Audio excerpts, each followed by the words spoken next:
E aí galera, beleza? Depois de algumas postagens, alguns comentários meio capciosos de algumas pessoas para um determinado amigo, eu resolvi fazer esse vídeo e declarar a real causa por aquilo que eu luto, ou que supostamente eu luto. Eu vou falar aqui aquilo que eu acredito ser, aquilo que eu creio ser a verdade, e fazer um plano de fundo com aquilo que dizem que é a verdade. Afinal de contas, o que é verdade, o que é evangelho? E o que é tudo isso aí que tem acontecido no meio das religiões? É um assunto meio, eu não diria complicado, eu diria um assunto até que simples. Mas o fato é que ninguém vai aceitar ninguém não, mas muita gente não vai admitir como as coisas são de fato. Até porque, eu já disse isso algumas vezes, a gente vive num mundo, principalmente no mundo da religião, onde é muito mais fácil a gente crer do que a gente pensar. E eu quero convidar você a pensar um pouquinho comigo. É fato que algumas pessoas ficaram meio escandalizadas porque eu falei alguns palavrões nos últimos vídeos. Para você que ficou escandalizado, o máximo que eu posso fazer para você é pedir perdão, pedir desculpa. Não queria escandalizar ninguém de forma alguma. E que às vezes a gente eu fico com uma certa indignação e a forma de eu expressar essa minha indignação às vezes é um pouco pesada.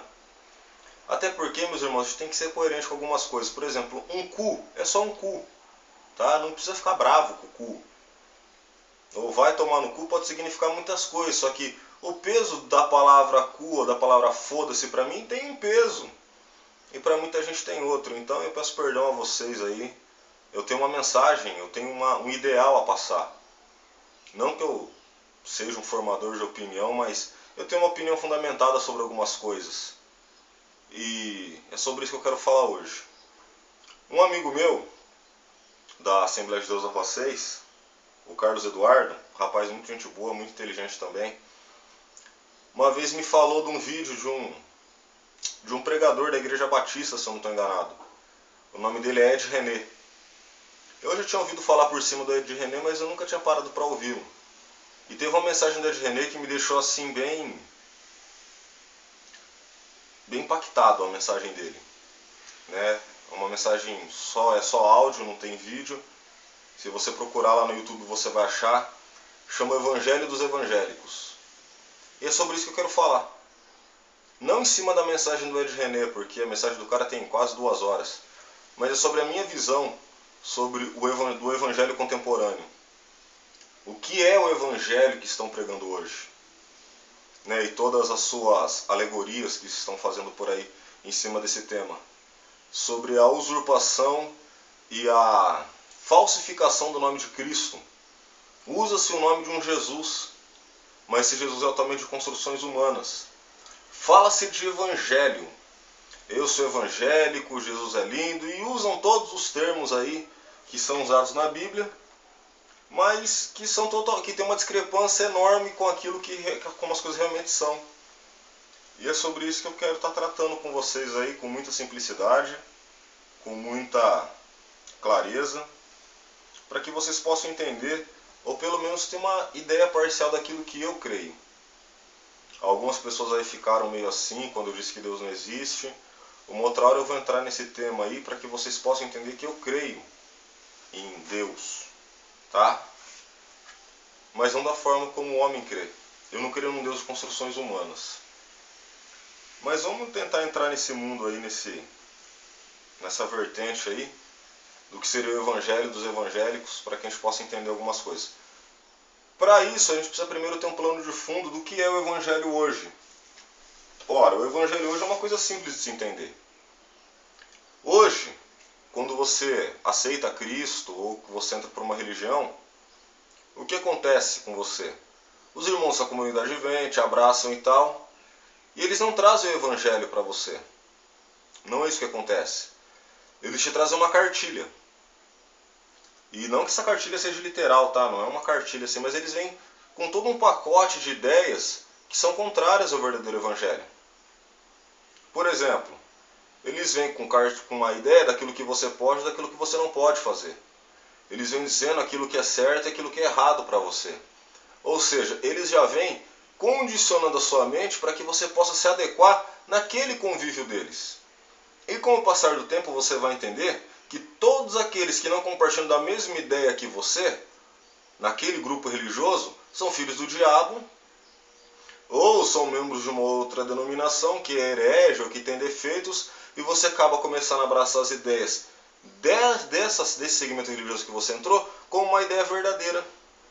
E você começa a acreditar que tudo que você está aprendendo aí é verdadeiro. E no que se baseia o Evangelho hoje?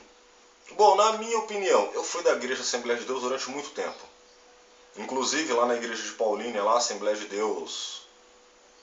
Não esqueci o nome daquela merda lá.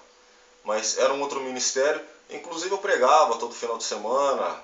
Os cultos de terça-feira eu dava culto de ensino. Fui até ungido a diácono, se é que existe unção para isso aí. Mas eu vivi um pouquinho dentro da igreja para que eu possa falar disso. Eu não seria aí um idiota de entrar e falar sobre religião, ou sobre igreja, ou sobre evangelho, se eu não tivesse um certo conhecimento do assunto. No que se baseia hoje?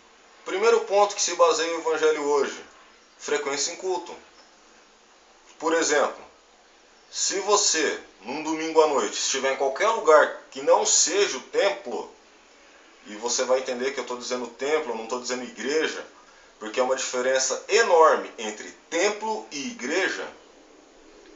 Tá? Esse é um assunto que mais para frente pode discutir, porque templo é aquela construção de barro, sabe, de pedra e tijolo, enquanto a igreja é você.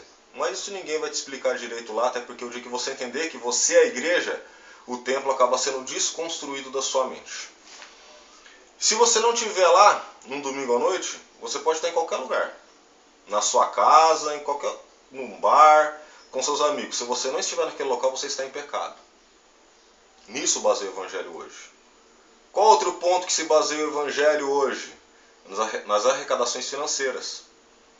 Ou seja, se você não der 10% do seu dinheiro todo mês para aquela instituição na qual você vai, você está em pecado, porque você está roubando a Deus. Olha a profundidade, isso eles vão tratar em Malaquias 3:8. Eu já fiz um vídeo que fala sobre isso, o vídeo é meio longo. Uma hora eu vou pegar e vou fazer um assunto mais resumido, aí, mais compactado, para que você possa entender melhor isso aí. O outro ponto que se baseia no evangelho hoje: a sua subordinação ao seu líder.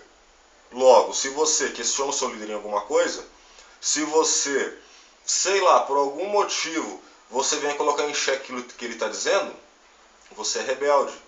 Ou seja, na igreja você não pode pensar. Você deve aceitar tudo passivamente. É nisso que se baseia o evangelho hoje. Uma outra coisa que se baseia muito no evangelho hoje, que se diz muito, é sobre o amor ao próximo. Legal, um ponto até bacana de se tratar. Mas o amor ao próximo nas comunidades evangélicas se restringe exclusivamente àqueles que são da mesma comunidade. O amor ao próximo ali não é abrangente. E outra coisa também que se diz muito isso é sobre o poder de Deus, sobre o Espírito Santo e tal, sobre as manifestações do Espírito Santo.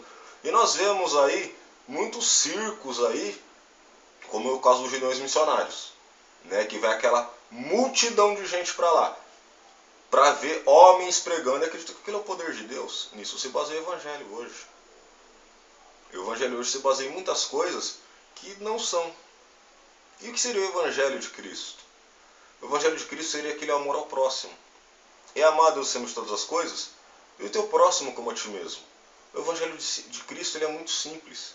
O evangelho de Cristo ele não é complicado, mas porém é uma tarefa difícil de se fazer. Porque eu amar o meu próximo como a mim mesmo não é uma coisa fácil. Pode até parecer para você que está indo da comunidade evangélica.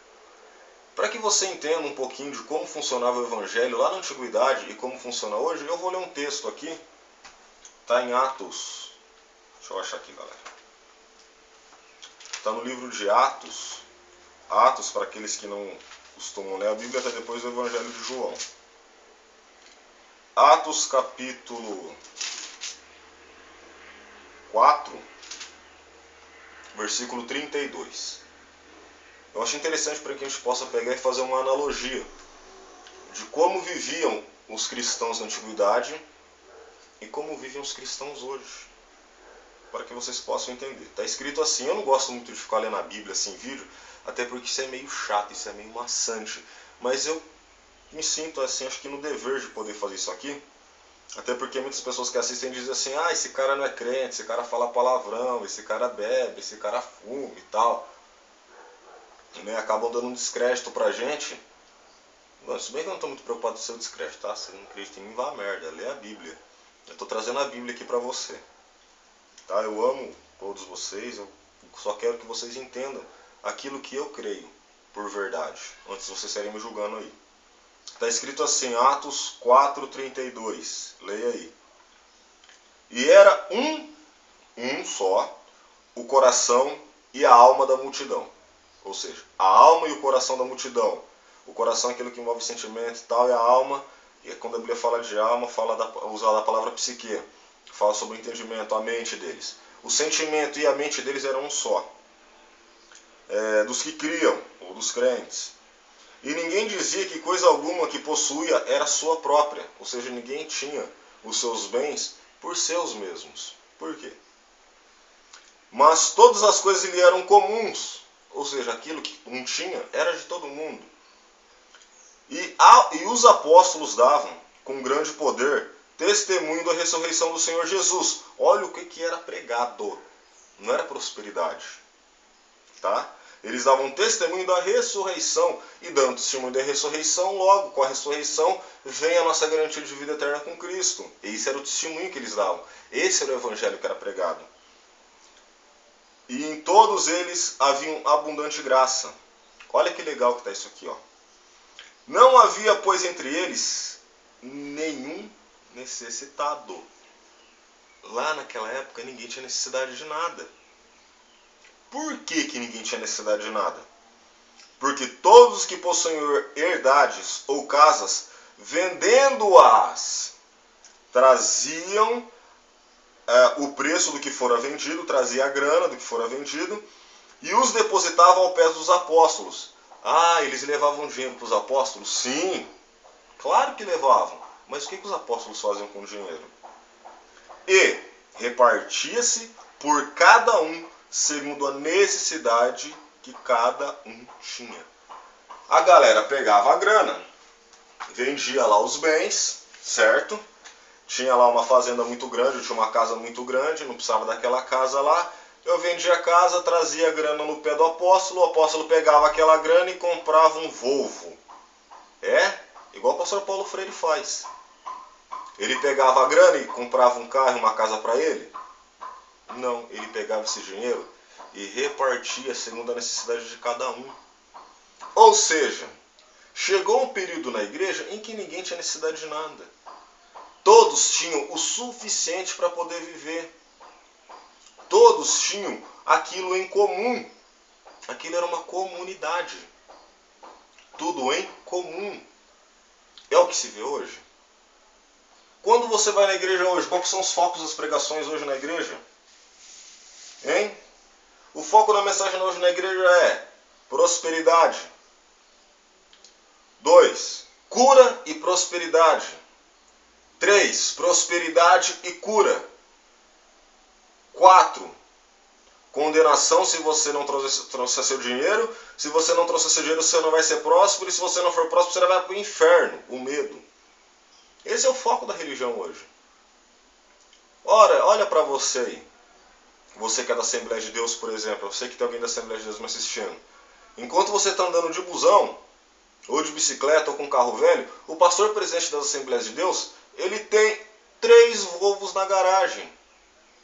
É claro que para a igreja ele vai de Fusion, né? Até porque ele tem um carrinho básico para a igreja. Ele não pode ir com Volvo para a igreja. E sabe quem está patrocinando isso aí? É você. Hoje você fala de amor ao próximo. Ah, eu amo meu próximo, eu amo Jesus. Mas quando você passa por um mendigo, você corta a volta dele. Quando não pula ele, né? Sem olhar para a miséria daquele. Hoje, né, nós temos uma frequência muito grande ao culto.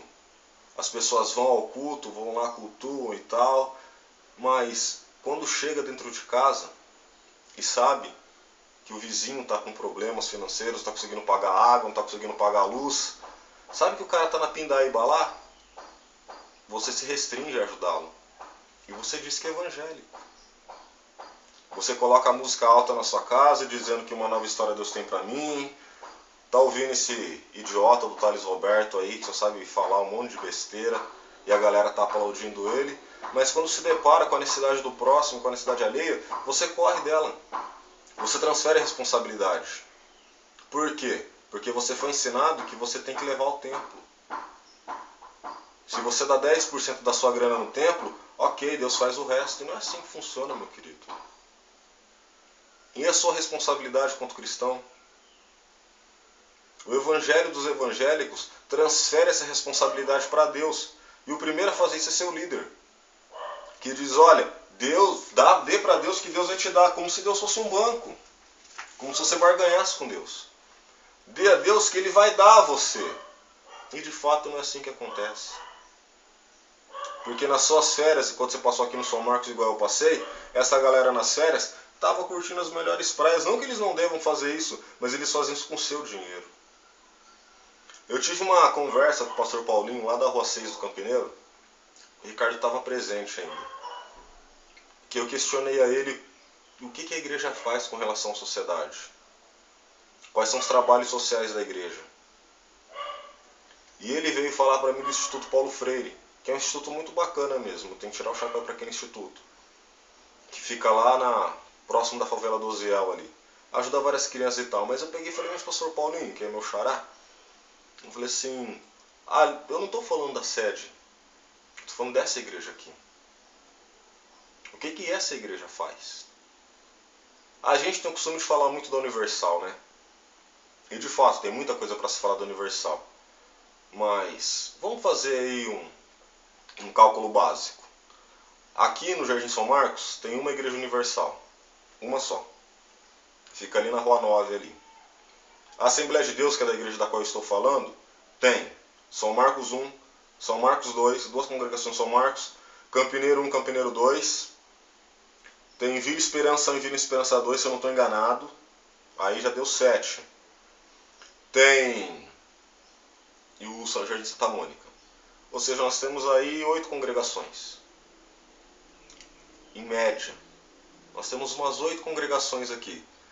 2 ou 3 delas são muito grandes e arrecada-se muito dinheiro. O que é feito com esse dinheiro, meu irmão?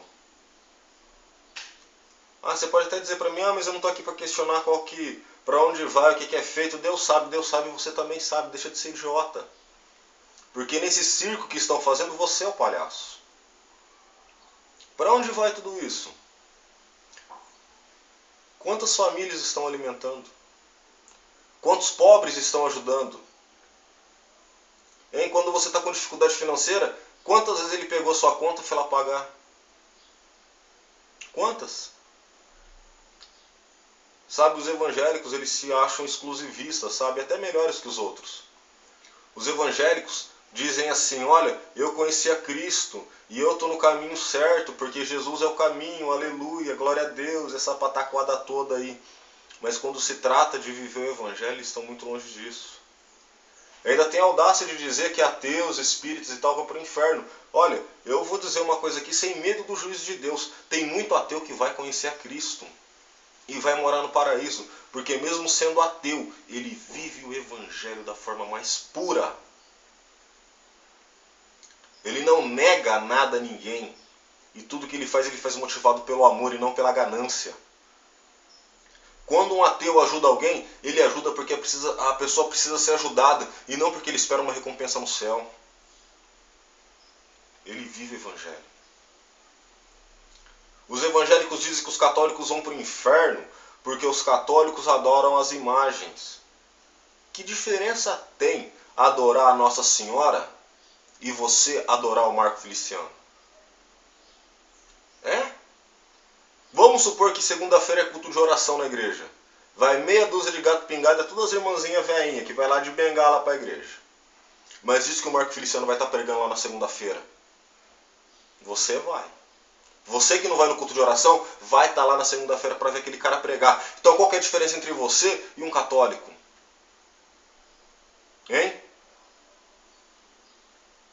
Você fala aí da Madre Teresa de Calcutá, como eu já ouvi muitas vezes algumas pessoas falando quando ela faleceu. Ah, foi uma boa mulher, mas foi para o inferno. Aquela mulher viveu na íntegra o que era evangelho. Na íntegra. Mesmo com o crucifixo no pescoço e mesmo com a velhinha lá para os santinhos dela. Quem sou eu para poder julgar? Você se julga melhor que os outros, só que não faz nada. Eles, vocês julgam inferiores, estão fazendo muito mais do que vocês. E você acha que vai ser salvo porque você está todo culto na igreja? Porque você toma Santa Ceia uma vez por mês? Porque você entrega seu dízimo? E porque você dá uma meia dúzia de glória, aleluia?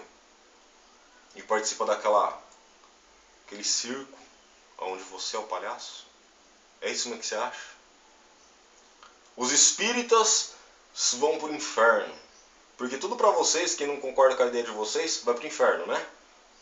Olha a vida de Chico Xavier. Ah, misericórdia, ele psicografava, eu não quero nem saber o que ele fazia, eu quero saber aquilo que ele era. Olha a vida daquele homem. E vê se você acha isso aqui para falar dele. E eu não sou espírita, não. Eu tenho uma amiga que trabalha comigo, Adriana. Ela é espírita. E ela confirmou uma informação que o André me trouxe. Que ao final de cada reunião espírita tem um local onde ficam várias contas, carnês e tal. E as pessoas que podem, pegam uma conta de luz, uma conta de água, sem saber de quem é. Porque pessoas que não têm condição de pagar vão lá e colocam. Eles não sabem de quem é. Mas eles pegam, vão lá, pagam essa conta, essa dívida e devolvem lá depois para que a pessoa venha recolher o que foi pago. E você, o que você faz? Você se julga melhor do que alguém porque você não fuma, porque você não bebe, porque você não mete. Você se julga melhor do que os outros porque você vai numa igreja mais tradicional. Você se julga melhor do que os outros porque lá eles pregam o evangelho verdadeiro, mas você está vivendo o evangelho, meu querido? Você fala aí porque eu falo palavrão, eu falo isso, eu falo aquilo, mas o que você tem feito? Você não fala palavrão, mas você também não faz mais porra nenhuma. Você não toma uma cerveja, mas você suga a alma do seu irmão toda vez que você se junta com outro para poder falar mal dele. É isso que você faz. E você está achando que está indo para o céu. Desculpa, o céu que você está indo eu não quero entrar.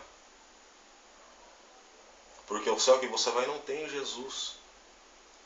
Eu faço um desafio para você. Leia os 4 evangelhos. Está aqui na Bíblia Sagrada, Mateus, Marcos, Lucas e João. E algumas partes do livro de Atos. Mas fique só nos evangelhos. E faça uma analogia daquilo que Cristo ensinou nos evangelhos, daquilo que você tem feito. Ou daquilo que estão pregando na sua igreja. Se tiver tudo do jeito que Jesus ensinou, amém, eu assumo minha culpa, eu assumo meu erro e digo, não, eu estou errado. Mas se você vê que tem uma diferença muito grande do evangelho que estão ensinando e do evangelho de Cristo, eu acho que é hora de você tomar uma postura e fazer alguma coisa. A diferença entre eu e muita gente é que eu não tenho medo de falar a verdade. Eu não tenho medo de dar a cara para bater. Eu não tenho medo de estar aqui talvez me expondo. Se bem que não são tantas pessoas que estão me vendo. Mas umas vão passando para as outras, eu sei. Eu não tenho esse medo de confrontar. Sabe? As pessoas pegam e se acham melhores. Ah, eu sou da Assembleia de Deus. Ah, eu sou da Igreja do Nazareno. Ah, eu sou evangélico. Desculpa, você não é porra nenhuma. Merda nenhuma. Vive uma hipocrisia desgraçada. Sabe, essa mediocridade de dizer, não, entrego nas mãos de Deus, Deus sabe o que faz, e você está fazendo o quê? Em vez de denunciar o erro, você acha que você não pode falar nada porque ele é o ungido do Senhor, ele é o anjo da igreja. Meu querido, ele é comedor de arroz e feijão igual você. Cristo, quando o jovem rico chegou e chamou ele de bom mestre, nem ele se chamou de bom. Tá certo que ele tinha um objetivo. Mas Cristo, Cristo sendo Deus, está lá na Bíblia, ele não usurpou por ganância ser igual a Deus. Ele sendo Deus, subsistindo em Deus, ele não usurpou ser igual a Deus.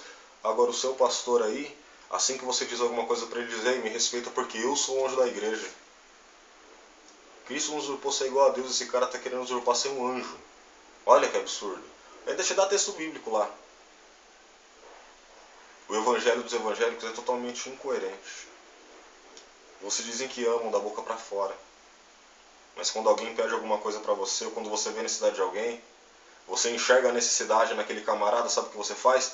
Ah não, eu não posso fazer nada, porque se eu der um dinheiro para ele, ele vai usar droga, então compra comida e dá para ele. Em vez de você levar 10% da sua grana para a igreja, compra lá uma caixa de leite. E leva para uma família que está precisando. Viva o Evangelho. Viva. Não mostre para ninguém o que você tem feito. Aquilo que eu faço ninguém precisa ficar sabendo. Mas Deus sabe. Viva o Evangelho. Pare de simplesmente crer, e pare-se a pensar um pouquinho, deixa de ser idiota.